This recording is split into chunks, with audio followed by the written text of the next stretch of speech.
Cada 2 meses cambiamos eje. Hoy día comienza el eje número 3, que dice Desarrollo de la familia. desarrollo de la familia. Y vamos a enfatizar la iglesia como familia. ¿Ya? Vamos a tocar un punto al respecto. Y para eso yo quería que usted mirase en el libro de Hechos capítulo 8, que es lo que hemos leído al comienzo. Vamos a revisar algo en relación a la iglesia. Capítulo 8 de Hechos. Dice, y Saulo consentía en la muerte de Esteban, está hablando, ¿ya? Y en aquel día hubo una gran persecución contra la iglesia que estaba en Jerusalén. Y todos fueron esparcidos, ¿ya? Por las tierras de Judea y de Samaria, salvo los apóstoles. A los apóstoles se tuvieron que quedar en Jerusalén. Pero la gente fue dispersa. Ya, acuérdense que se habían convertido 3,000 personas que estaban ahora en una ebullición con el Espíritu de Dios, todos hablando. Sin embargo, salió Esteban, a Esteban lo matan a piedrazos, y es evidente entonces que se produce esta persecución con la euforia que tiene la gente, y la iglesia se ve metida en un problema en su nacimiento. ¿Ya? Yo quería decirle, es que a veces nosotros pensamos que la iglesia no tiene que tener problemas, pero eso no es lo que dice la Biblia. La Biblia dice que cuando nació con el Espíritu de Dios, el fervor de los judíos, entre los fariseos y saduceos, contra esta nueva fe que se levantaba, se hizo sentir en esta persecución. Cuando uno lee en el libro de Mateo y de Lucas, la historia muestra de que aún en la resurrección los fariseos estaban tratando de sobornar a los soldados para que dijesen de que no había resucitado Jesús, sino que los discípulos habían robado el cuerpo. Y así es, el diablo miente y miente permanentemente para que uno se enrede y se aparte del Señor. Así que no hay una iglesia sin problema, sino que por declarar la verdad el mundo os aborrecerá, dice. ¿Ya? Y quizás no queremos eso. Queremos que todo el mundo esté bien, que todos nos quieran, que todos acepten lo que hacemos. Pero no es la gente la que nos tiene que aceptar, es Dios. El que vamos a dar cuenta es al Señor. Y sabemos que estos problemas tenían un propósito. Así que lo vamos a leer juntos. Dice, y los hombres piadosos llevaron a enterrar entonces a Esteban e hicieron gran llanto sobre él. ¿Ya? Y Saulo asolaba la iglesia y entrando por las casas arrastraba a hombres y a mujeres y los entregaba a la cárcel. Así que estamos ante un problema interesante. La iglesia está llena del Espíritu de Dios. Están predicando y ahí matan a uno que se levanta y fue el primer mártir. ¿Cómo se llamó el primer mártir? Esteban, ¿ya? Así que murió, uno de los nuestros murió por declarar que Jesús es el Señor.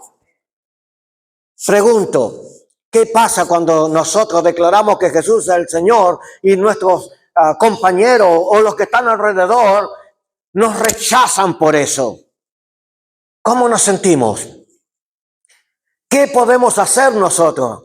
¿No estamos dispuestos a morir como Esteban, que estuvo dispuesto a darlo todo por el Señor? Él no empatizó con la gente, como dicen ahora, que debemos de sociabilizarnos con ellos para evitar, pero eso es bajarle el estándar a lo que Dios está pidiendo. Lo que Dios nos está diciendo es que si nosotros no le confesamos, Él tampoco nos confesará delante del Padre. Y si nosotros tomamos la decisión equivocada de quedarnos callados para cubrirnos a fin de que no nos digan nada, estamos entrando en este juicio donde, porque a veces Dios propone el hecho para que nosotros tengamos que declarar que Él es el Señor. Pero al quedarnos callados, en vez de declarar al Señor, no estamos dándole la honra a Él.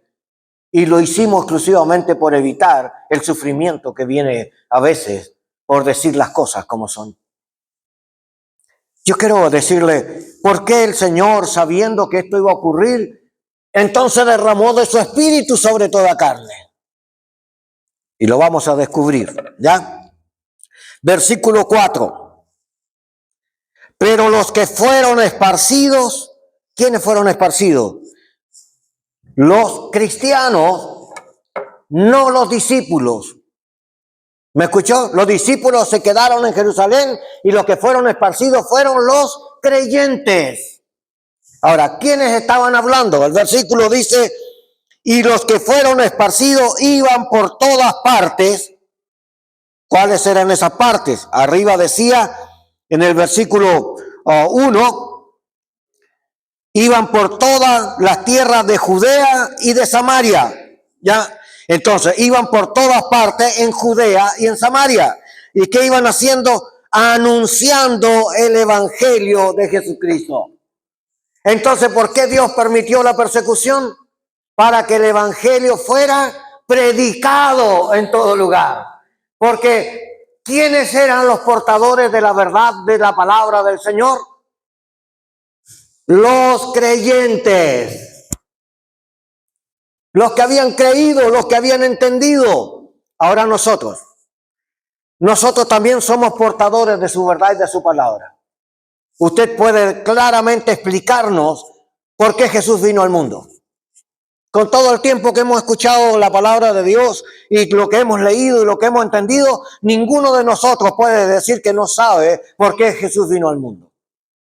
Y si habláramos del proceso, usted también lo sabe. Usted sabe cómo se despojó, usted sabe por qué Él se humilló a sí mismo, por qué se hizo hombre y estando en la condición de hombre se hizo siervo, por qué bajó y no subió. Porque los hombres quieren estar arriba de los demás, pero el camino del Señor fue descender, no subir. Así que nosotros fuimos llamados a servir, no fuimos llamados a gerenciar. Así que cuando servimos, estamos en el propósito de Dios. Bajamos, ¿ya? Y esta es una de las cosas que hay que admirar. Quiero explicarle, no hay una actitud escondida de Dios.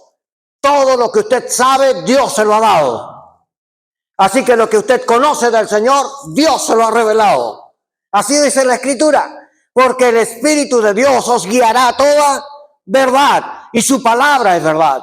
Así que la verdad de la palabra de Dios que está en usted ha sido dada por el Espíritu de Dios a usted como persona. Ahora, en este esparcimiento que viene por causa de los problemas, lo que hicieron ellos fue compartir lo que tenían en sus corazones. ¿Qué tenían? Al Espíritu de Dios y a su palabra. Entonces, me salen muchas preguntas, pero algunas de ellas quiero decírselas. En Hechos capítulo 2, que podemos volver hacia atrás un poquito, encontramos algunos detalles. Mire. Cuando llegó el día de Pentecostés, estaban todos unánimes juntos. Primer punto que hay que plantearse. Estar juntos es una cosa, unánime es otra. Cuando estamos juntos como ahora, estamos todos juntos en esta localidad. Pero unánime significa que todos estamos en el mismo sentir. Y este es uno de nuestros problemas. Nosotros no estamos en el mismo sentir. Porque algunos estamos buscando la gloria de Dios y queremos que Dios se esparza y queremos que vaya más allá, extender las estacas. Queremos que nuestros esfuerzos repercutan para el bien de la obra y no solo a la iglesia local, sino a todo el cuerpo de Cristo. Sin embargo, otros no están pensando en el cuerpo de Cristo ni en la iglesia. Están pensando en sí mismos. Están pensando en la comodidad, de no moverse, de no incomodarse, de no molestarse, ¿ya? Pero cuando viene la persecución hay que salir del lugar donde estamos. Ellos vivían en Jerusalén y fueron perseguidos. ¿Y a dónde se fueron? A Judea, a Samaria. Probablemente ahí tenían familia, a lo mejor ahí tenían amigos, pero ellos se fueron a otros lugares y al lugar donde iban compartían la palabra del Señor. No podían callar lo que el Señor había hecho en sus vidas. ¿Ya? Y está bien contar esta relación porque fuimos llamados a hablar de Cristo, no a hablar de nosotros. Así que no estábamos hablando de que ellos iban contando su testimonio, aunque algunos de ellos en estas dos palabras que se ejercen, una era la predicación querigmática, querigma, que era lo que la gente hablaba, y lo otro era el proceso de conversión. Y yo creo que es más importante la conversión que la predicación querigmática. Pero para entender esto es que la conversión habla de una genuina relación con el Señor. Es un volver al Señor de donde estaban, es creerle, como estas personas que creyeron al Señor, lo vieron resucitado y ahora no había quien los callara. ¿Ya? A donde iban revolucionaban el medio ambiente. De hecho, la gente decía, ahí vienen otra vez estos que revolucionan. ¿Ya?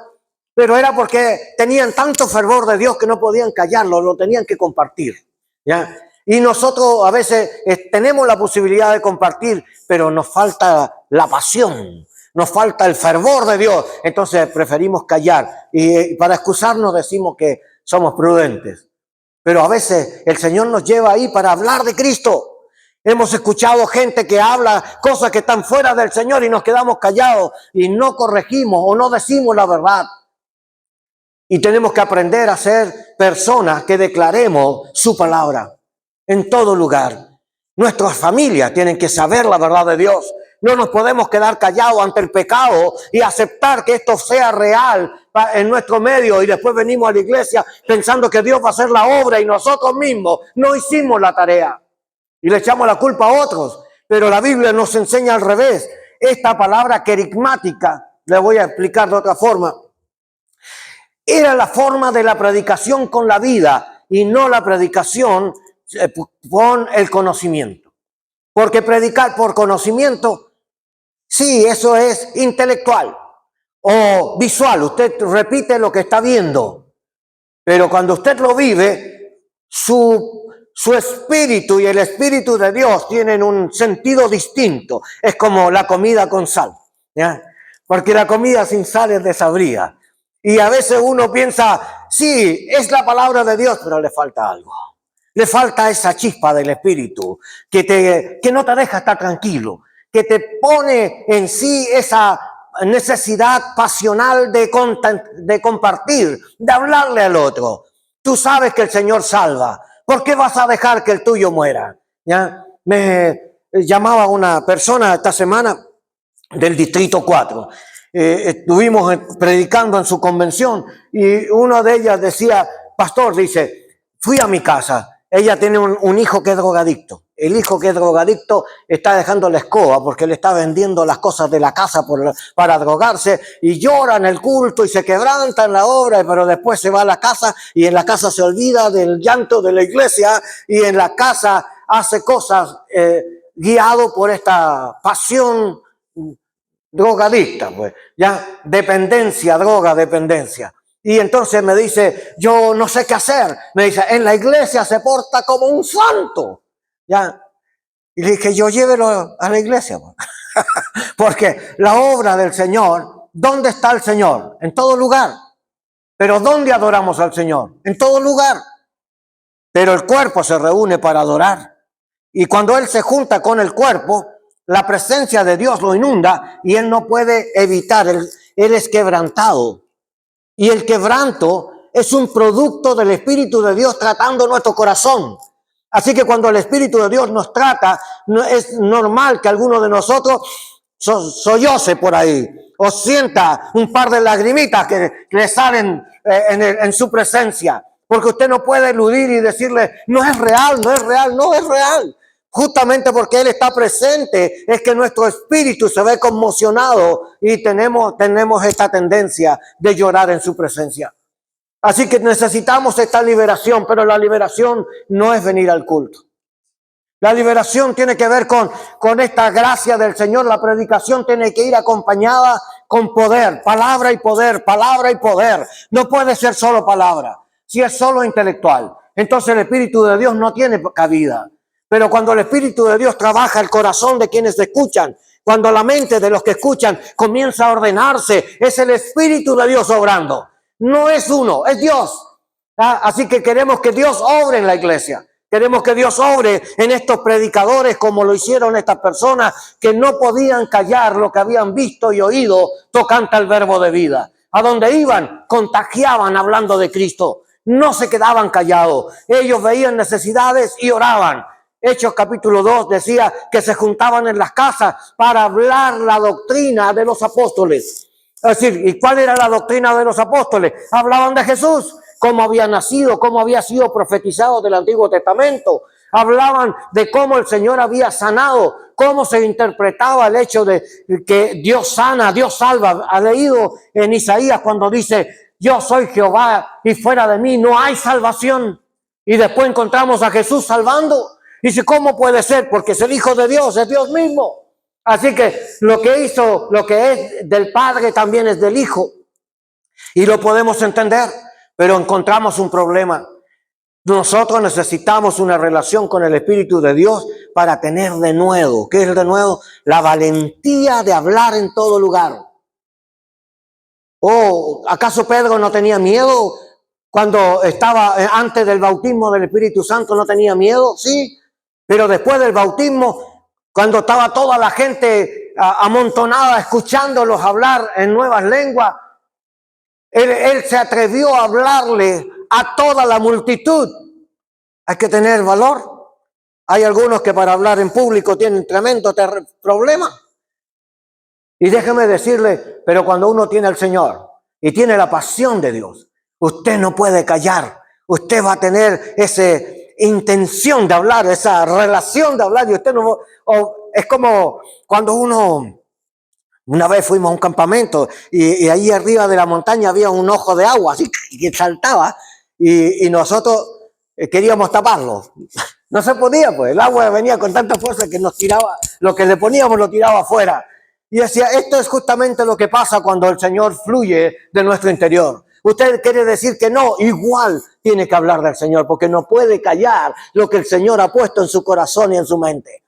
Dios quiere usarle, Dios quiere tratarle. Aquí Dios no está usando a los apóstoles. ¿A quién está usando? A los creyentes. Amado, mira al hermano que está a su lado, dígale, Dios te quiere usar. ¿Ya?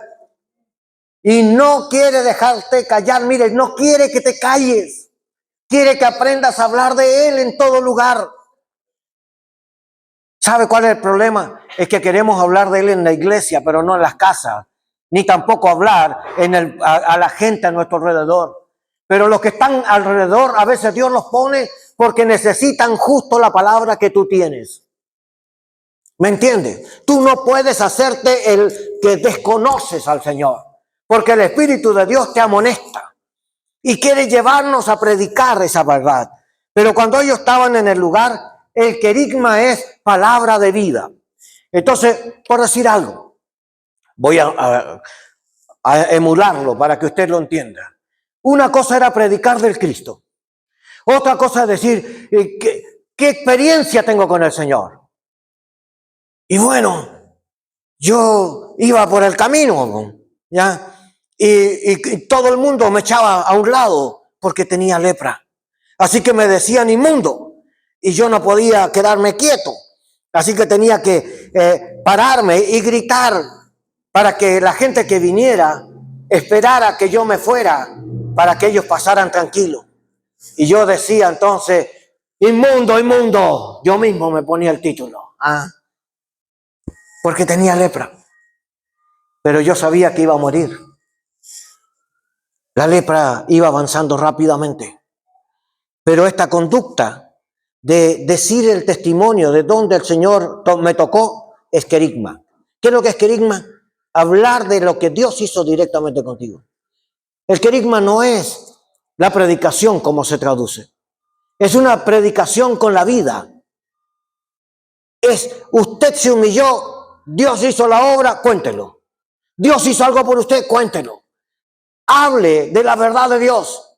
Este leproso tomó la decisión de venir a Jesús sabiendo de que la ley también daba la posibilidad de que muriera lapidadamente a piedrazos. Y él tuvo que tomar una decisión. O me quedo en el desierto y muero como un perro, o voy a Jesús y muero por la gente. Igualmente voy a morir. Pero ¿qué tal si llego a Cristo y Cristo me sana? Así que se atrevió de pasar la barrera cultural. Se atrevió en romper la normativa social. Y fue, y aunque la gente empezó a tomar piedras, se postró delante del maestro. cosa que hemos olvidado. Sabemos que Jesús ha hecho muchas cosas por nosotros. ¿Cuándo fue la última vez que se postró en su presencia? Pero el leproso no tuvo temor delante de toda la multitud en postrarse. El querigma entonces tiene que ver con una predicación pública, con una real experiencia personal donde uno toma riesgos por el Señor. No es la comodidad. La comodidad es un enemigo de la predicación querigmática. Porque esta gente fue a predicar, ¿y por qué predicaban con tanta vida? Porque estaban siendo perseguidos. Y le preguntaban, ¿y por qué te están persiguiendo? Y entonces tenían que declarar, porque hemos creído en el Cristo y ha resucitado, está con nosotros, está vivo. Y la gente empezaba a ver, cuéntame, ¿quién es ese Señor? Y le abría la puerta y ellos declaraban quién era Cristo, qué es lo que había hecho, y la gente creía. Y el Señor añadía a la iglesia los que habrían de ser salvos. Oh, pero era porque el pueblo estaba movilizado, estaba predicando. Quiero decirle, a veces queremos que la predicación se traslade a la iglesia y que todo se haga desde el púlpito. Pero la verdadera predicación y la extensión de la iglesia no vino por la reunión del templo, vino por la predicación del pueblo, predicándole al pueblo. Así que, ¿cómo creció la iglesia? Porque todos los creyentes compartieron la verdad del Señor, lo que Dios estaba haciendo en sus vidas y lo que estaban viviendo por Él. Así que Dios nos invitó a todos nosotros a participar de esta decisión de Él, porque fue del Espíritu, a compartir el Evangelio a toda criatura. Fue el Señor que invitó a todos los creyentes a que dejasen de ser oyentes para que fueran participantes. Así que usted y yo somos invitados del Señor a participar activamente de la predicación y la evangelización al mundo. No podemos callarnos. Pero, ¿dónde comenzó esto? Bueno, la predicación querigmática, como le mencionaba, tenía que ver con una vivencia, con un verdadero encuentro. Ahí en Hechos 2 dice, ¿ya? Cuando llegó el día de Pentecostés, estaban todos unánimes, juntos. De repente vino del cielo como un estruendo de un viento recio que soplaba. La traducción de eso es la misma que aparece en Génesis, cuando el Señor sopla aliento de vida. También hay un soplo que llena todo. Igual como en Hechos, lo mismo. Es decir, que tanto el inicio de la vida del hombre como la llenura del Espíritu es de la misma persona, es el Espíritu de Dios. Dios da la vida y Dios da la vida también en el Señor. El Espíritu de Dios, ambas razones está el Espíritu de Dios involucrado. Una de las experiencias más profundas es el nacimiento a la vida nueva. No es el nacimiento a la iglesia. No es el llenar el formulario para justificar de que somos miembros. Esa es una actividad administrativa. La verdadera vida nace cuando el Espíritu de Dios en nuestro interior produce esta nueva vida. Esta experiencia sobrenatural, no es del hombre. Y déjeme decirle, nuestros hijos y los hijos de nuestros hijos y los que están con nosotros necesitan tener esta experiencia. No es suficiente que yo haya creído o tú hayas creído. Nuestros hijos también tienen que crecer en el Señor. Cuando yo era niño, yo luchaba con esa pelea, porque la gente decía, como mis padres eran pastores y eran misioneros y tenían todo, ellos pensaban que yo ya la tenía toda, y yo no la tenía, yo estaba rebelde. Así que yo tenía que tener un encuentro con el Señor. Y el Señor supo llevarme al momento para tratar conmigo. Llegó el momento en que yo tuve que aceptar a Cristo, igual que todos, igual que nuestros hijos tienen que aceptar a Cristo. Yo también tuve que humillarme, como cualquiera de ustedes, a hacer lo mismo, de reconocer que Él es el Señor. También tuve que arrodillarme y pedir perdón por mis pecados. Ya no estoy exento por la situación familiar que tenía. Dios quería un trato conmigo. Dios no quería que yo lo recibiera por herencia. El evangelio no es hereditario. El evangelio es vivido, es uno por uno. Cada uno se entregará a sí mismo al Señor. Cada uno vivirá la experiencia con el Señor. Esto no tiene que ver con mi familia. Esto tiene que ver con mi relación con Él. Cómo me relaciono en su vida. Así que ojalá toda su casa se convierta a Cristo. Pero no, déjeme decir, sus hijos y los que están con usted necesitan una experiencia real, personal y viva. ¿Ya? Necesitamos reconocer esta experiencia. Es mucho más profunda. Este fuego del Señor, este aliento, este soplo de vida inunda nuestro ser y nace algo desde adentro. Esta experiencia de vida que da el Espíritu hace el cambio. Mientras no ocurra esto, usted piensa racionalmente. Y la carne y el espíritu se oponen. Y cuando usted piensa racionalmente, le parece locura. Pero cuando el espíritu viene, lo que es locura comienza a ser amado. Empezamos a amar al Cristo. Empezamos a desear su palabra. Empezamos a desear el compartir la verdad de Dios. Porque la vida nueva fluye de nuestro interior. Cuando nosotros no tenemos esta relación, solo pensamos carnalmente. Entonces hay una crítica. Si la iglesia es el cuerpo de Cristo, ¿no debe de estar su espíritu dentro de nosotros? ¿Por qué hay tanta carnalidad entonces entre nosotros? ¿Será que nos falta procesos de conversión? Sí, necesitamos cambiar. Amado, algo que me impactó fue leer o tener que explicar parte de esta historia del pentecostalismo al hablar de los movimientos de santidad. Una de las cosas que hacían era tener retiros de santidad. Y yo decía, pero ¿en qué consiste? Y buscando encontré una explicación. Y eran estos momentos personales donde cada uno hacía reflexiones de cómo estamos en nuestro comportamiento delante de Dios, cuánta obediencia hay, cuántas conversiones y cuánto de Él estamos buscando y cuánto de nosotros estamos desechando las cosas nuestras que no son de Dios. Si estamos realmente decididos a que el Señor sea el que toque nuestra vida y no el programa de la iglesia. Si queremos que en realidad el Señor se enseñoree de nosotros. Entonces, este proyecto de santidad es una verdadera búsqueda en su presencia. Y por eso decía, bienaventurado es el que le busca y le encuentra. Pero mucha gente no busca al Señor. Quieren que Dios venga sobre ellos. Pero ellos no buscan al Señor. Pero en el proceso de santidad era al revés. Buscaban al Señor para que fuera real. Mientras más manifestación de Dios, ellos querían distinguir lo que Dios podía hacer con ellos. Esto es algo extraordinario. Sentarse y decirle, Señor, aquí estoy. Quiero que tú hagas más de lo que nosotros entendemos. Queremos ahora ser guiados por ti, hacer lo que tú quieres hacer. Señor, no quiero vivir en la mente carnalizada, porque la mente piensa ególatramente sobre sí. Lo que a mí me gusta, lo que yo entiendo, lo que es bueno para mí, y todo es yo. Pero cuando buscamos en la nueva vida esta experiencia, no pensamos en nosotros, sino en el Señor. Estamos pensando que la obra de Dios avance. No estamos pensando en nosotros, sino en el otro. Acuérdense que el Señor murió por nosotros, no por Él.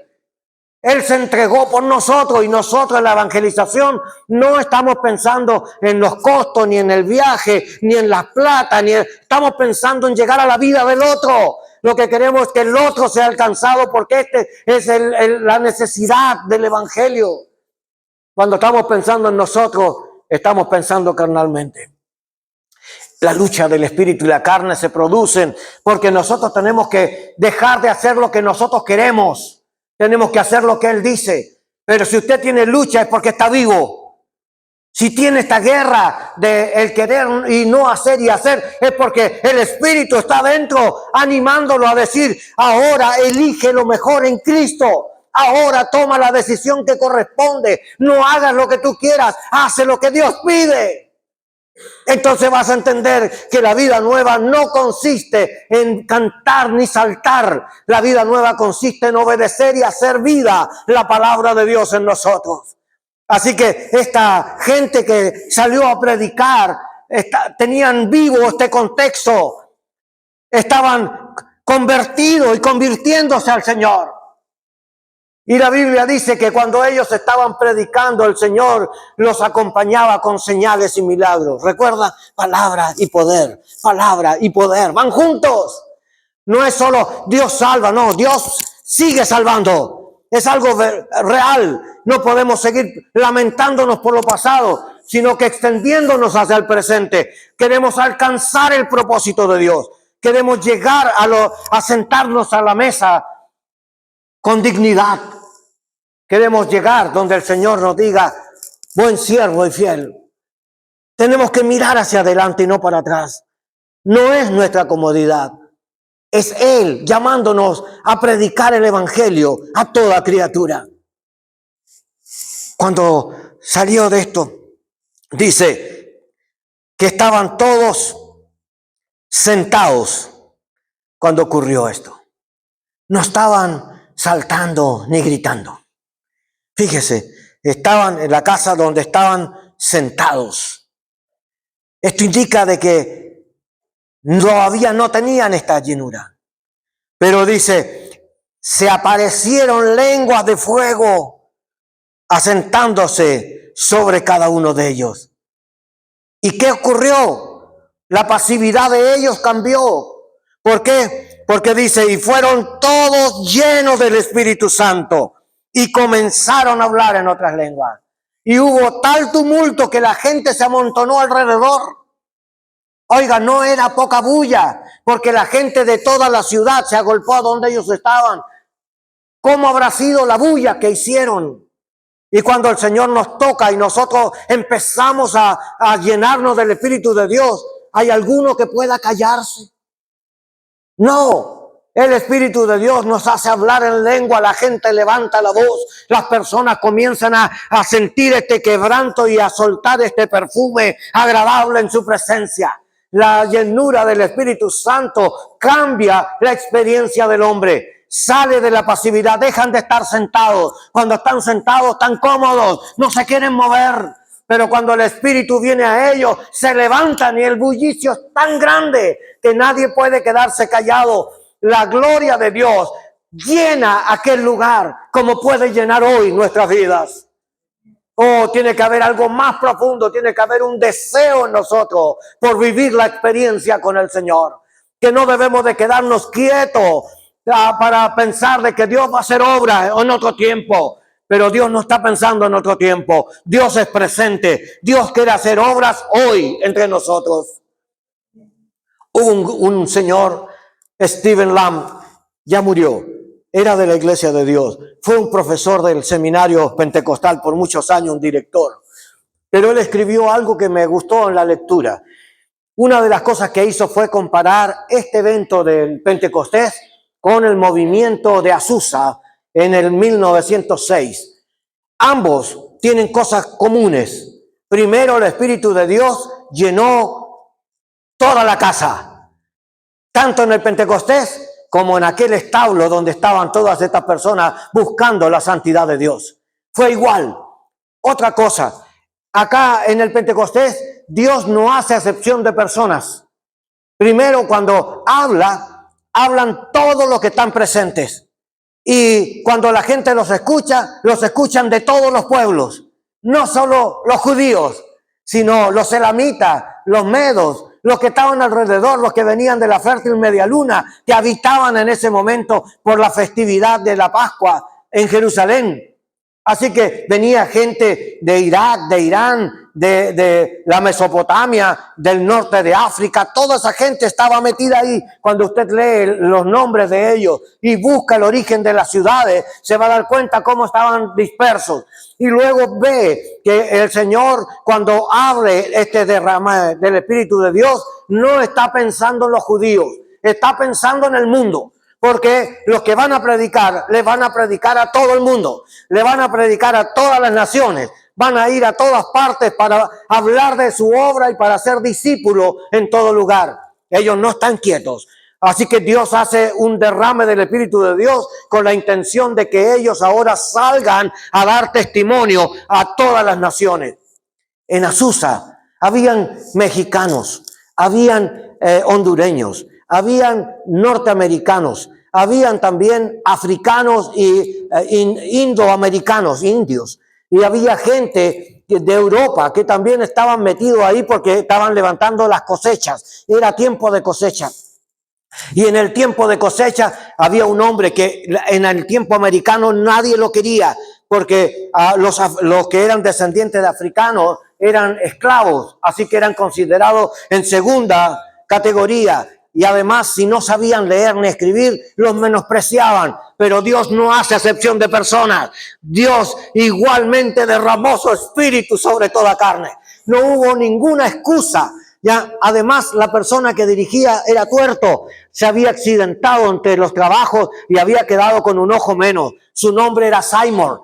Y Seymour era descendiente africano, era negrito. Además, era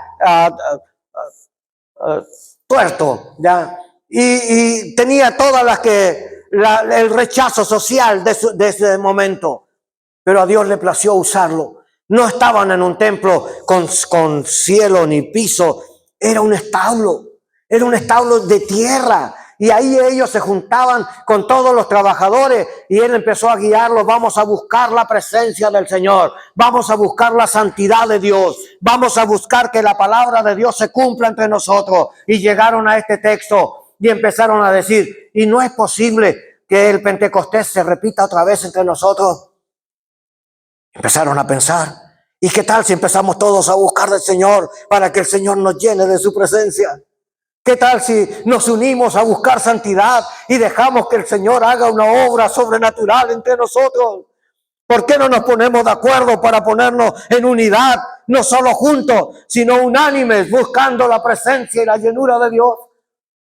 Porque aquí hay mucha gente que necesita ser lleno y bautizado con su presencia. Porque aquí hay gente desmotivada porque le falta fuego del Señor. El poder del Espíritu que emana la vida nueva que nace del interior. En vez de estar huyendo de Dios, busquemos a Dios. En vez de estar separándonos de Dios, abracémonos de Él.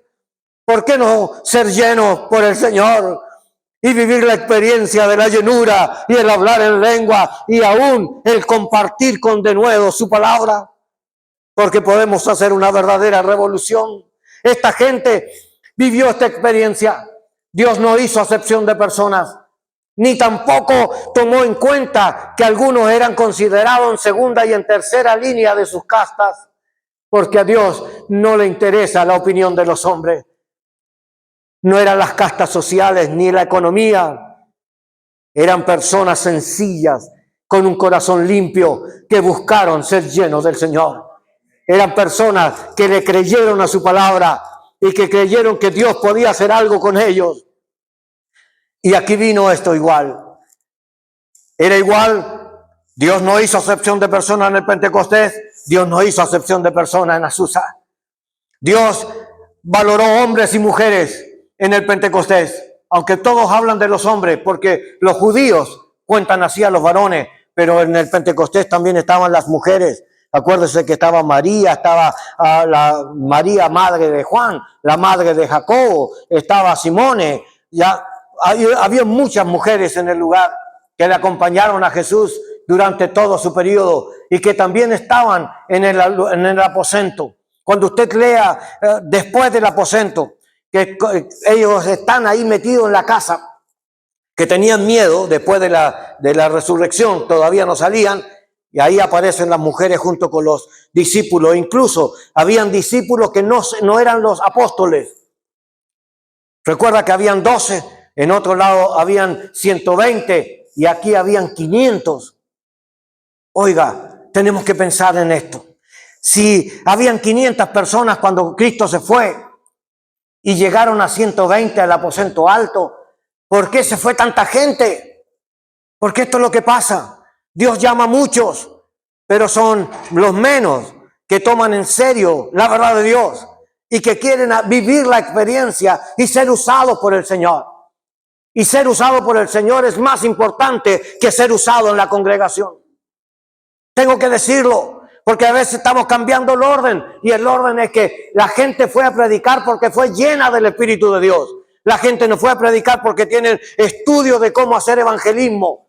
El evangelismo nos ayuda, pero sin el poder de Dios no se puede. Y el Señor dijo que esto no era ni con espada ni con ejército, sino con su Espíritu, ha dicho Jehová de los ejércitos. Así que la iglesia no se maneja por la estructura administrativa. La iglesia da cuenta con la administración, pero el que maneja la iglesia por su Espíritu es el Señor. Lo que necesitamos es más del Señor. Lo que necesitamos es nuevas experiencias en el Señor. No necesitamos repetir las experiencias. Tenemos que vivir el hoy, y Dios tiene nuevas misericordias para cada día. Así que Dios tiene cosas nuevas que vivir con nosotros. Nos quiere llevar a otras pautas de nuestras relaciones. Cuando uno piensa en este mover del Espíritu, si hubiera sido solo para la iglesia, el mover del Señor se hubiera quedado dentro de ese salón del aposento alto. Y hubiera sido un culto glorioso, un culto donde el Señor se manifestó. Pero el problema no quedó ahí. El problema es que cuando salió de ahí, la gracia de Dios fue tanta que se desbordó socialmente.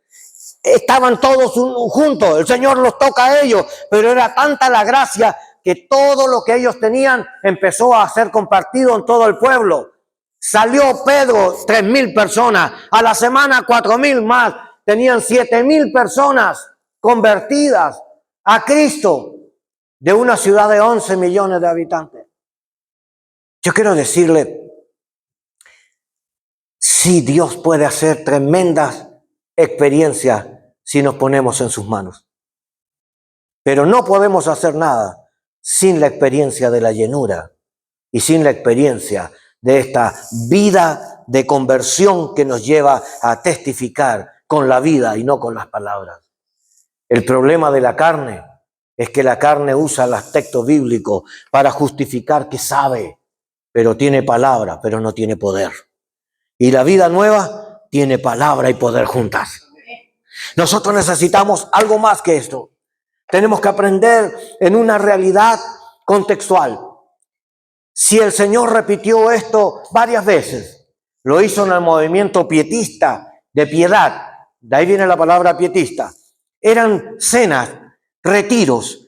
Esta iglesia luterana lo que hizo fue comenzar a tener momentos donde invitaban a la gente a estudiar la palabra de Dios y comían juntos. Y empezaba el Señor a hacer una obra carismática. Oraban por los enfermos sanaban. ¿Ya? Y esos que eran católicos, ¿ya? Pero católicos carismáticos ahora.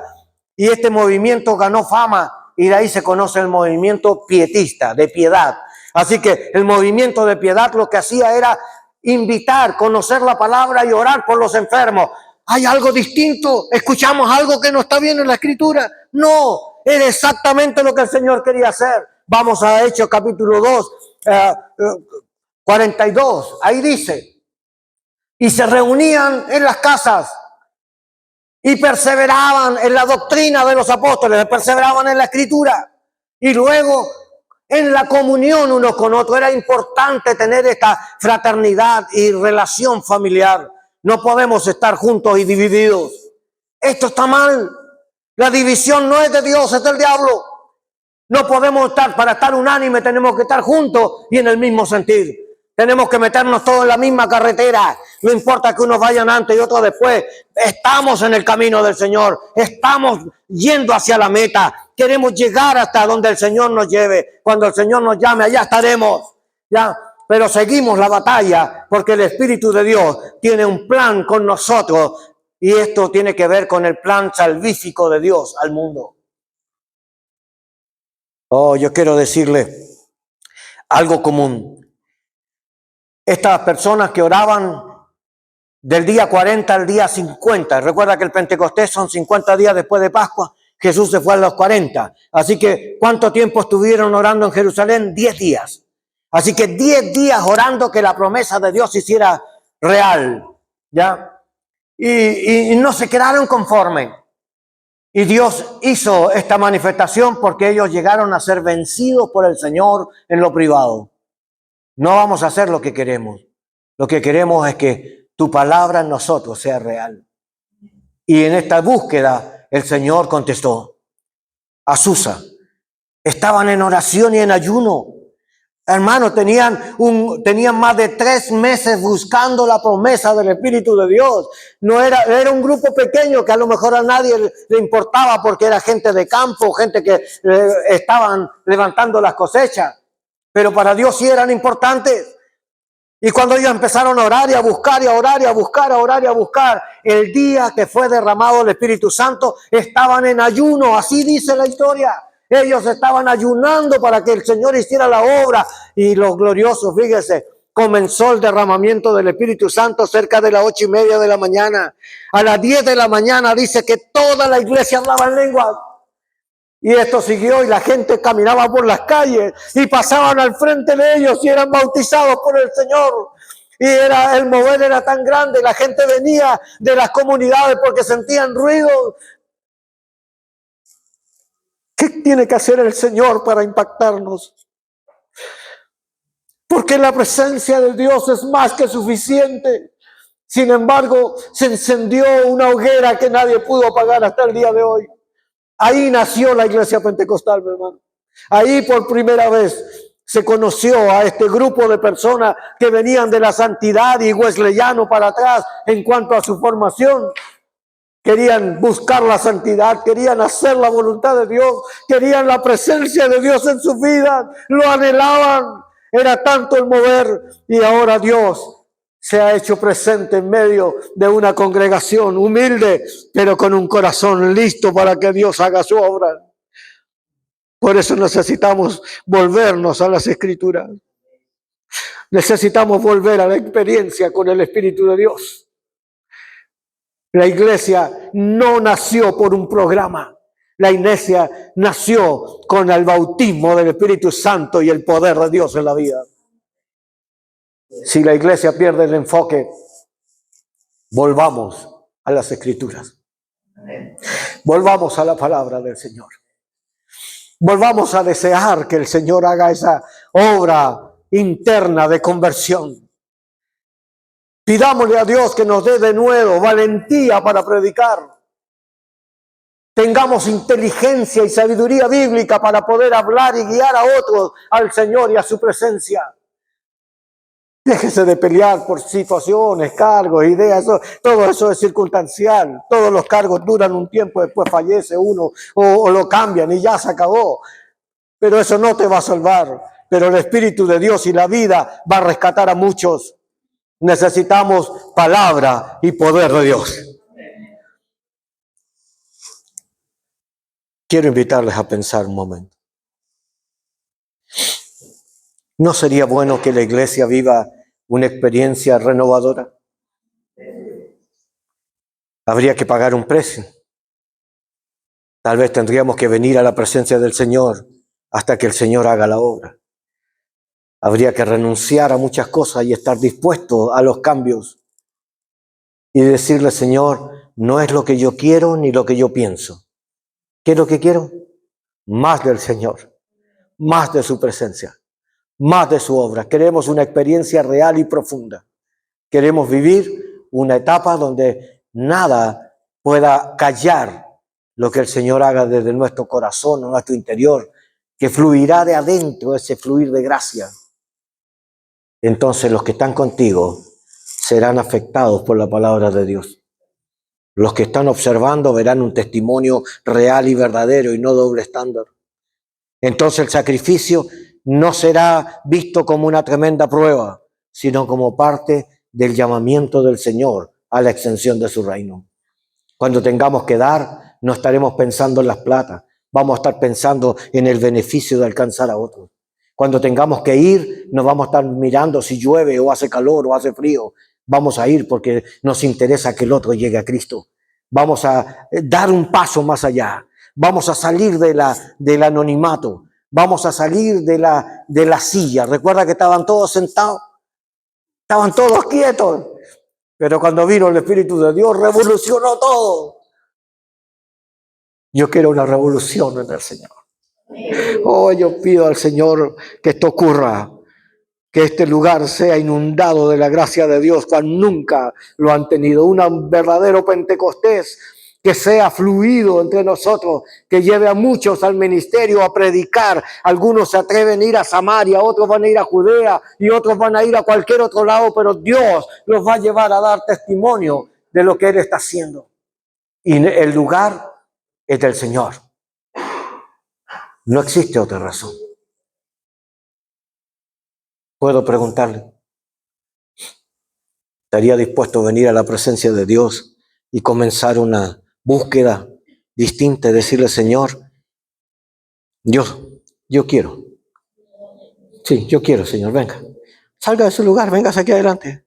¿Usted quiere del Señor? Venga. Déjese a un lado todo el orgullo, todo lo que es tradición, todo lo que es historia.